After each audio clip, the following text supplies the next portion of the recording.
ఇరాన్‌కి భయం లేదు, బెదురు లేదు. ఎవరి సంగతైనా తేల్చేస్తది. ఇజ్రాయెల్‌ని భూమి మీద లేకుండా చేయగలుగుతాం అని జెప్తుంటే, ముందు మీకు సంబంధించినటువంటి గురువునే 40 సంవత్సరాల నుంచి మిమ్మల్నందరిని ఉన్మాదులుగా తయారు చేసిన గురువునే లేకుండా జేశాను.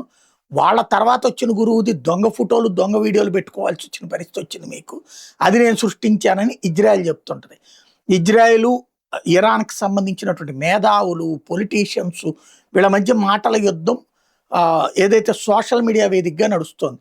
చివరికి అగ్రనాయకులే మాట్లాడుకునే పరిస్థితులు, ఒకళ్ళకొకళ్ళు ఛాలెంజ్‌లు చేసుకునే పరిస్థితి. ఇజ్రాయెల్ అగ్రనేతలు ఇప్పుడు ఇరాన్ వాళ్ళని సవాల్ చేసేదేంటంటే, కనీసం మీరు మీటింగ్ పెట్టుకోవాలన్నా సెల్ ఫోన్‌లు 3 కిలోమీటర్ల అవతల పెట్టుకొనొస్తున్నారు.